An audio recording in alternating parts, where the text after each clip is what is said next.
Saúdo-vos com a santa paz de nosso Senhor e Salvador Jesus Cristo.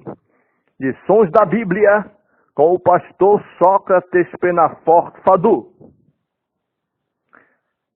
3 grandes razões para o casamento. Lemos em 1 Coríntios, capítulo 7, versículo 1 em diante. Ora, quanto às coisas que me escrevestes, bom seria que o homem não tocasse em mulher, mas por causa da prostituição, cada um tenha a sua própria mulher e cada uma tenha o seu próprio marido. O marido pague à mulher a devida benevolência e de maneira, da mesma sorte, a mulher ao marido. A mulher não tem poder sobre o seu próprio corpo, mas tem no o marido. E também, da mesma maneira, o marido não tem poder sobre o seu próprio corpo, mas tem no a mulher.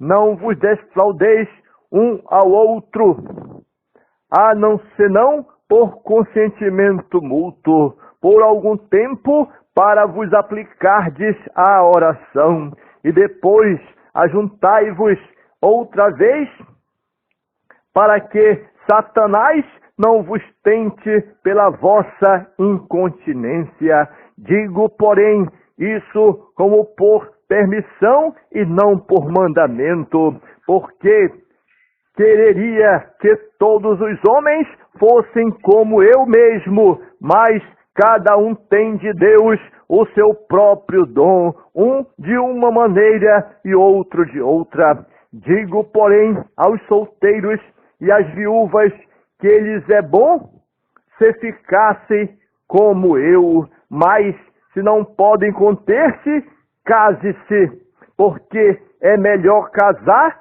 do que abrasar. Todavia, aos casados mando, não eu, mas o Senhor, que a mulher se não aparte do marido. Se, porém, se apartar, que fique sem casar ou que se reconcilie com o marido, e que o marido não deixe a mulher. Todavia, é preciso manter uma posição, mas aos outros digo eu, não o Senhor. Se algum irmão tem mulher descrente e ela consente em habitar com ele, não a deixe. E se alguma mulher tem marido descrente e ele consente em habitar com ela, não o deixe, porque o marido descrente é santificado pela mulher e a mulher descrente é santificada pelo marido. De outra sorte, os vossos filhos seriam imundos, mas agora são santos. Mas se o descrente se apartar, aparte-se, porque neste caso o irmão ou irmã não está sujeito à servidão, mas Deus chamou-nos para a paz. Porque donde sabes, ó mulher, se salvarás teu marido, ou donde sabes, ó marido, se salvarás tua mulher? E assim cada um ande como Deus lhe repartiu, cada um como o Senhor o chamou. É o que ordeno em todas as igrejas. Portanto, é preciso manter o pensamento correto de casar, de assumir uma responsabilidade, de levar a sério o plano de Deus para o homem e a mulher. Portanto, nesse texto da Bíblia Sagrada, é revelado de forma categórica que é melhor casar do que abrasar-se, assim como as demais coisas criadas ou instituídas por Deus. O matrimônio foi instituído pelo Senhor com propósitos específicos. O nosso bondoso Deus nunca viu com bons olhos a vida solteira ou a pessoa viver solteira. O próprio salmista celebrou o desejo de Deus para os solteiros, dizendo: Deus faz de que o solteiro viva em família. Deus não fez o homem e a mulher para viverem solteiros. Não, Deus criou o homem e a mulher para se dedicarem, para se preencherem um ao outro e se completarem entre si mesmo. Dentre as várias razões para o casamento, é preciso destacar pelo menos 4 pontos fundamentais: o complemento afetivo, a perpetuação da espécie e a regularização, ou seja, o regular a atividade sexual. Quando se trata do complemento afetivo, é preciso compreender que dentre todas as coisas feitas pelo Senhor no princípio da criação, apenas uma ele achou que não era boa. Não é bom que o homem esteja só. De acordo com o famoso poeta inglês John Milton, a solidão foi a primeira coisa que os olhos de Deus declararam não ser boa. Deus quer que o homem viva em família. O homem não se completava afetivamente com a companhia dos animais, nem mesmo com a beleza do jardim do Éden.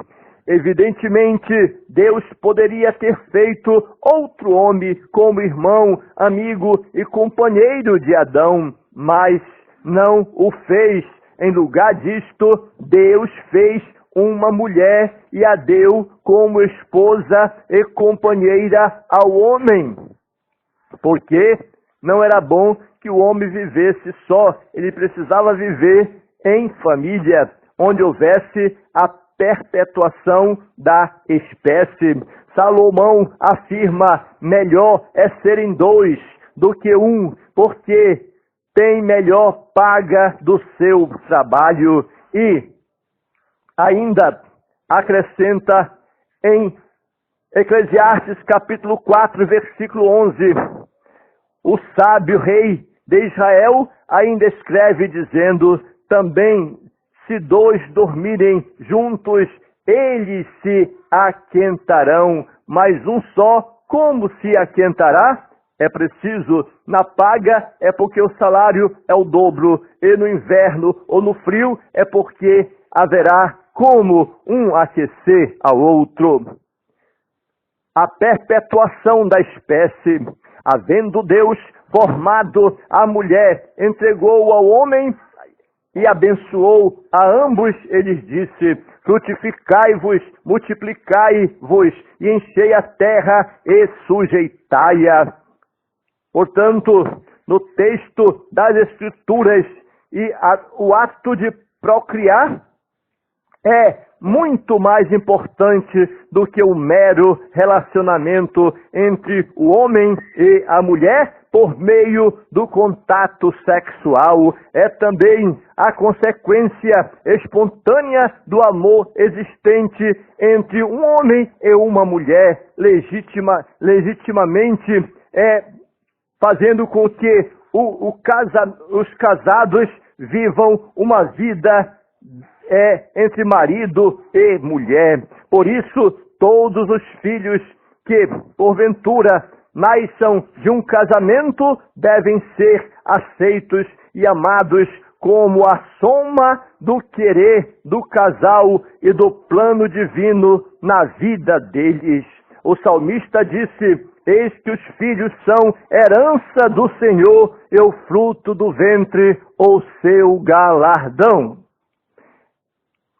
A família, o casamento, ele regula a atividade sexual. Segundo a moral cristã, a atividade sexual do homem e da mulher se restringe ao casamento. Por isso, sob a influência do cristianismo, a civilização ocidental adota essa regulação restritiva da relação sexual como uma norma ética, ainda que na prática, na maioria das vezes, as pessoas sem Deus tenham esse princípio como obsoleto, portanto, ultrapassado.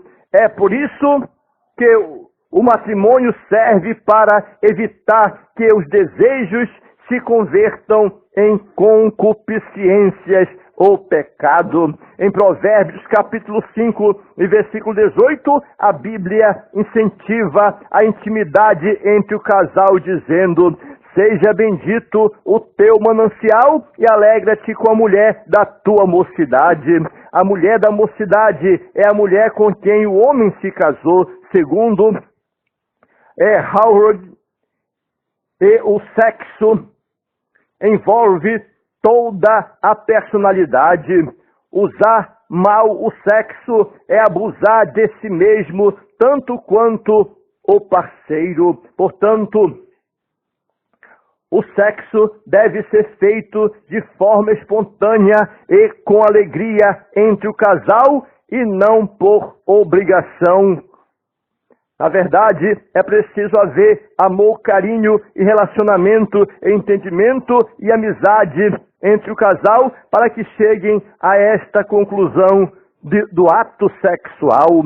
O apóstolo Paulo já havia reconhecido o casamento como fundamental para regular a atividade sexual, quando disse: mas por causa da prostituição, cada um tenha a sua própria mulher e cada uma mulher tenha o seu próprio marido. O marido pague à mulher a devida benevolência e da mesma forma a mulher pague ao marido a devida benevolência. Portanto, numa sociedade entre os valores éticos, onde os valores éticos e morais estão cada vez sendo mais relativizados, o casamento deve ser cada vez mais honrado e dignificado pelos cristãos que praticam os verdadeiros ensinamentos de Cristo Jesus.